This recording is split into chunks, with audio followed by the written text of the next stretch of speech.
Hi, I'm Rob Dana, and today I'm gonna show you how to set the valves for a solid lifter cam, and it's very easy. I just demonstrated how to do a hydraulic uh, cam adjustment. So now I'm gonna show you how to do a solid lifter. Um, what you do, like we did in the previous video on hydraulics, is rotate the engine. If you got it on an engine stand, you can rotate it with a couple bolts in the crankshaft and rotate it with a long pry bar, and until you get the valves, one going down and the other is loose.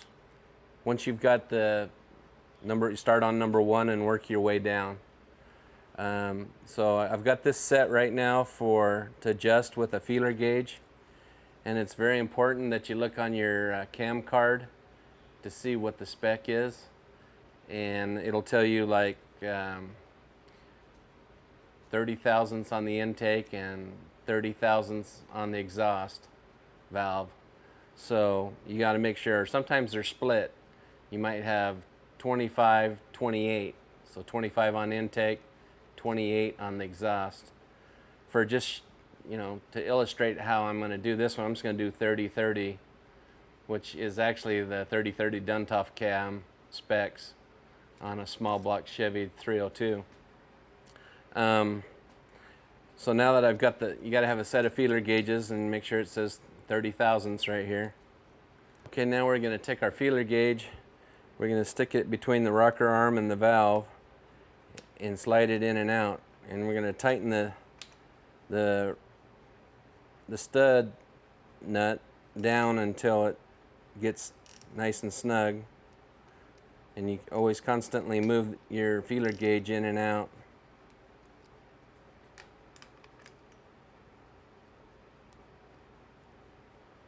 Okay, on this particular motor right now I have hydraulic lifters in here, and it's going to push down because it's a hydraulic lifter, but if you're doing a solid lifter cam, it's not going to do this.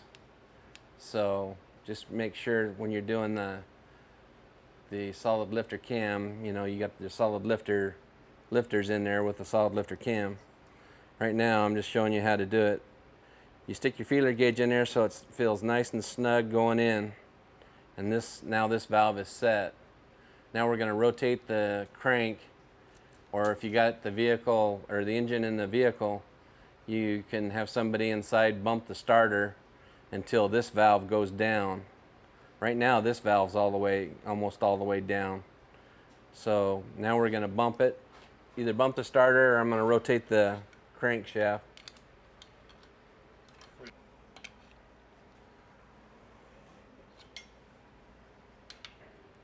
And that's a good thing, because now we're going to adjust the exhaust valve. Okay, now we're going to put the feeler gauge on this exhaust valve.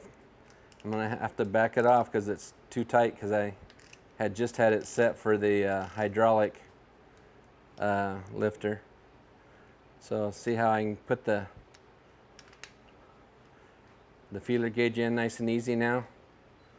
Now we're going to tighten it up to where it snugs up. Turn it till it gets snug.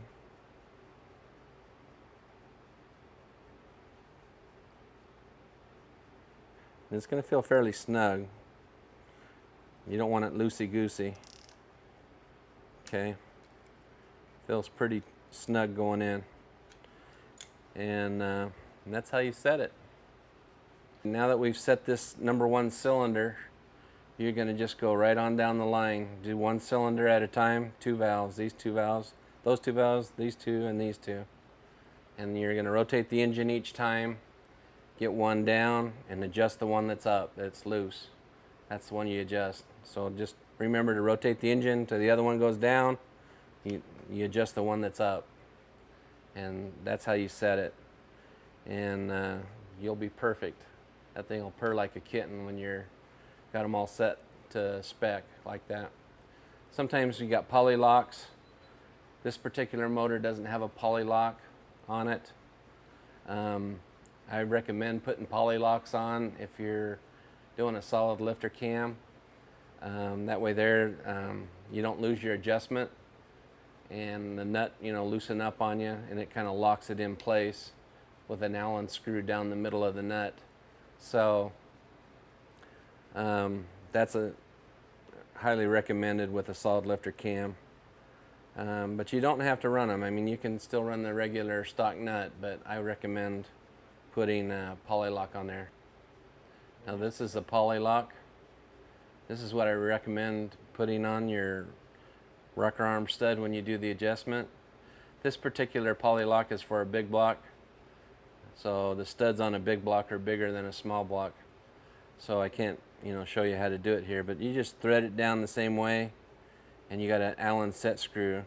So once you set it down to where you want it, you back it up about 1/8 of a turn, and then tighten this Allen right here. There's an Allen set screw. You rotate that in with an Allen wrench until it bottoms out, and then you take your wrench and then snug it back up to where you were with the feeler gauge, and then recheck it with the feeler gauge and make sure it's good and tight and snug when you put the feeler gauge in there. So that's a poly lock.